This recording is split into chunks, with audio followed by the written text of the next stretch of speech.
Hello Capricorn, Sun, Moon, Rising, and Venus signs. Kamusta kayo? Sana po'y nasa mabuti kayong kalagayan.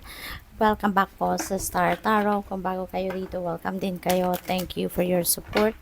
I truly appreciate it. God bless you all, Capricorn. Unang mensahe po ninyo, temperance energy. Ayan. So, this is about healing. This is about patience, no?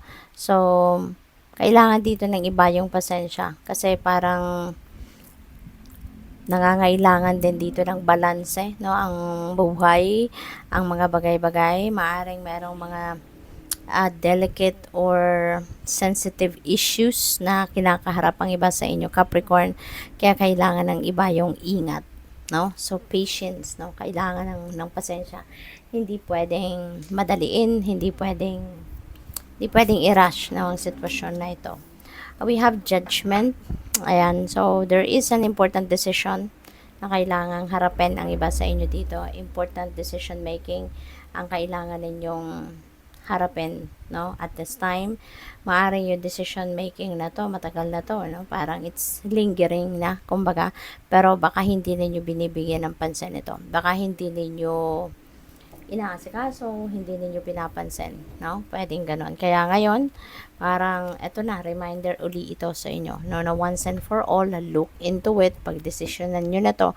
Otherwise, kung hindi ninyo to asikasuhin sa ngayon, it will still come back, no? Babalik at babalik yan.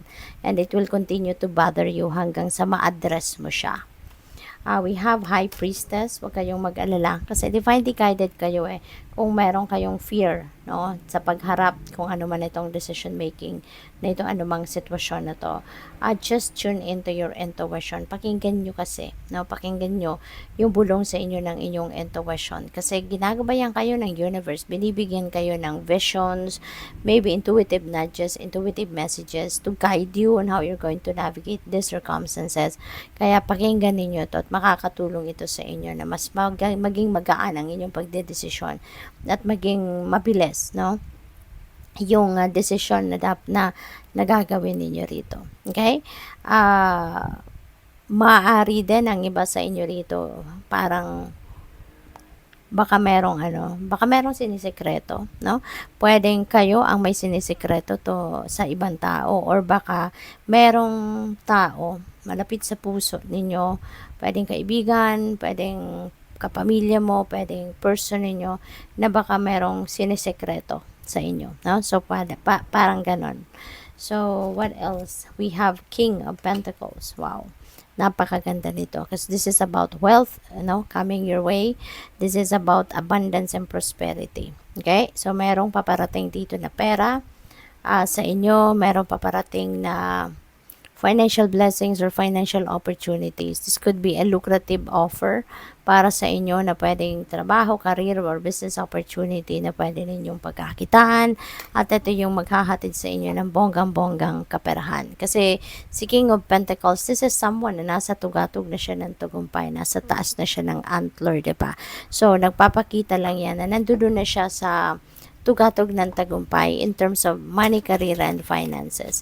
Maaaring meron na siyang, baka marami na siyang ipon, baka nasa mataas na siya na posisyon sa kanyang trabaho, sa kumpanya, pwedeng ganon. At mayaman na siya, no? Maaaring ang iba sa inyo rito, baka nandoon na sa posisyon na yan. Or kung hindi man, maaaring yun ang gusto ninyong abutin, no? Yung posisyon ni King of Pentacles. Kaya, good luck sa'yo. What else? We have Atlantis, rapid development, excellence, and success. Ayan. You're financially successful na rito, no? Kaya maaring ito na yon. Ito na yung mensahe para sa iyo, no? Na you are definitely going to be financially successful or baka financially successful and stable na talaga kayo sa ngayon. If you are still working on it, if you are still working to be in the status, no, ni King of Pentacles, magkakaroon dito na rapid development, no? So magiging mabilis, no, yung mga kaganapan sa buhay ninyo sa ngayon. You are going to work hard talaga siguro to reach that excellence and success pagdating sa inyong kaperahang aspeto. So, napakaganda kasi magtutuloy-tuloy dito yung ginagawa ninyo. You are going to build momentum towards achieving your goal, no? Which is to be like King of Pentacles. We have transparency, honest, authentic, genuine, yan, present. So, ito yung maaaring hinihingi sa inyo. Isa sa magiging, ano siguro ninyo, isa sa magiging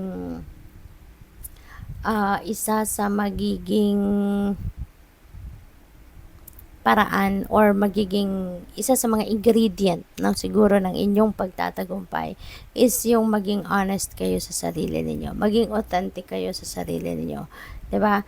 Maging genuine kayo sa sarili ninyo at pati na rin sa ibang tao.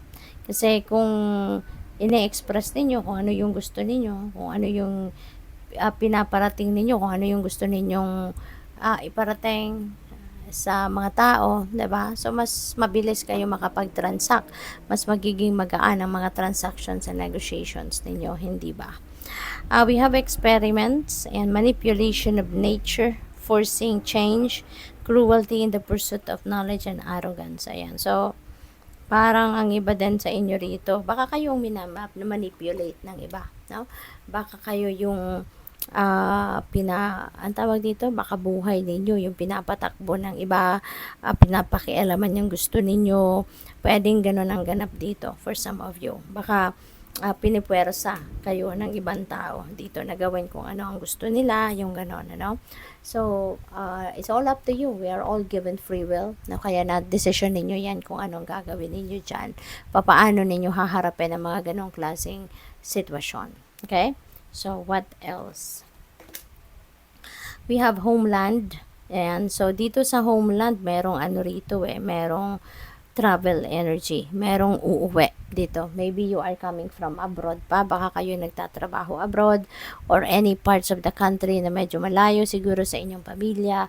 Pero ngayon, maaaring kayo ay uuwi na for good. Baka kayo ay nakapag-ipon na, baka kayo ay nakapag-save na't lahat at kayang-kaya nyo nang mabuhay dito, no, sa Pilipinas na kasama ang inyong pamilya. Kaya maaring magta-travel home na kayo from kung saan man kayo nang galing, no? So, good luck.